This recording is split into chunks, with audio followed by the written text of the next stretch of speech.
wanted to take a minute to talk about carbon monoxide poisoning and tent stoves. Carbon monoxide poisoning happens when you have a fuel source that is using up all of the oxygen in an enclosed space, oxygen that we all need to breathe. It is an odorless, colorless gas that, usually kills people in their sleep. With tent stoves, it's less of an issue and less of a concern than if you're cooking on like a propane fired cook stove. But it's still something to be aware of. And so in order to avoid carbon monoxide poisoning, one thing that everyone that's using a hot tent setup and a tent stove should have a carbon monoxide detector on the floor somewhere in their tent. They're like $4 at your local hardware store. You could probably pick them up at the grocery store. But that as a backup method is always great to have. Beyond that, you need to make sure that you're keeping your tent stove clean and clear of ash and creosote. And that's going to ensure that your stove is drafting properly. And so a properly drafting stove will have a combustion in the chamber, that's the burning wood, and the airflow is going to come through the front of the tent. This is, in this case, through the air baffle. And if I were to close this all the way, there still would be draft that's coming through the unsealed door.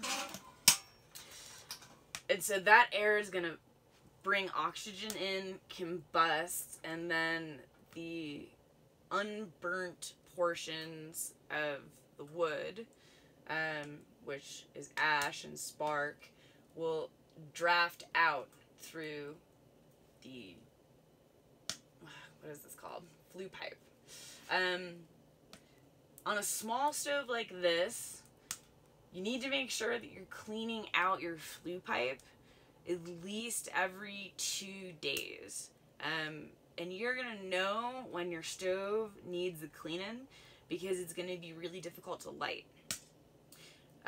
So the ash and unburnt wood inside the tent stove cylinder, that gets scraped out after every fire. So you have a night fire, you scrape it out in the morning. If you have a morning fire, you scrape it out before you light it again in the evening. And that's pretty visible to see. You can see that the inside of your tent stove is dirty. What you can't see unless you look is what's building up in your flue pipe. And what is building up in everybody's flue pipe and everybody's chimney is creosote.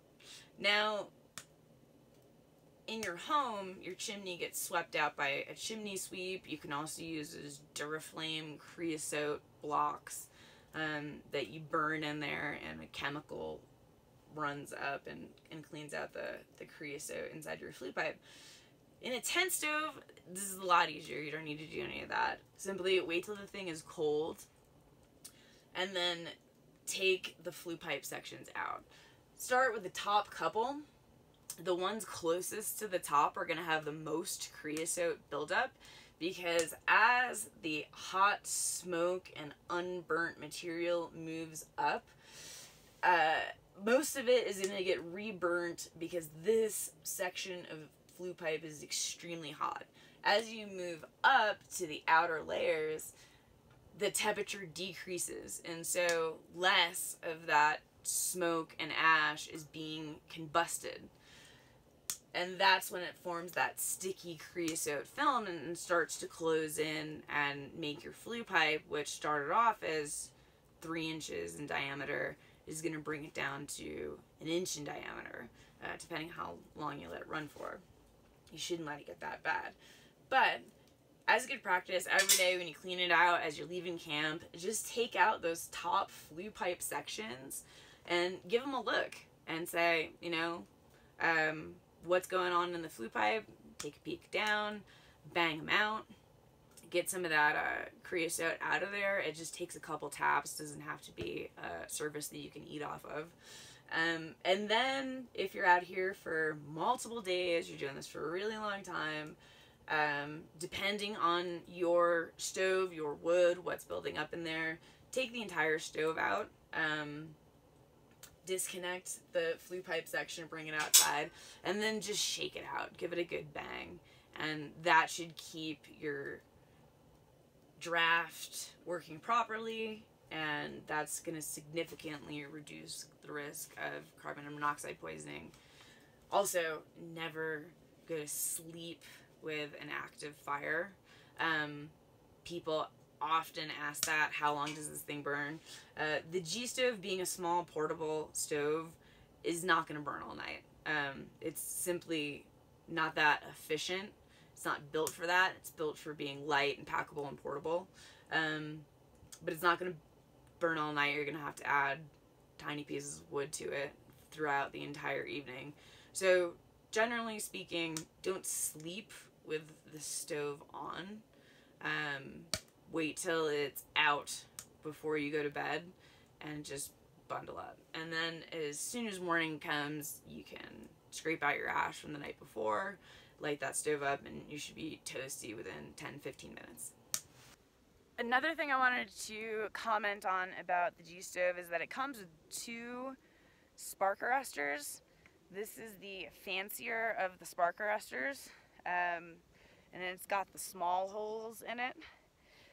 This thing works great for arresting sparks, but it does get clogged pretty easy. So this is just after one night of use, as you can see. If you can look inside it here, that's creosote buildup. And that makes it pretty difficult to light the stove. And that also gets pretty dangerous. If your stove stops drafting, smoke will build up inside your tent, and that is a oxygen issue. So if you're using the spark arrestor, which I would recommend using this spark arrestor in high fire danger environments, we in Colorado have recently just had red flag warning. So I was using this one. As you can see now, it is pretty snowy and wet. So I switched to the opposite style, which is the top hat. Still needs to be cleaned, but allows a lot more airflow to get through. So just be aware.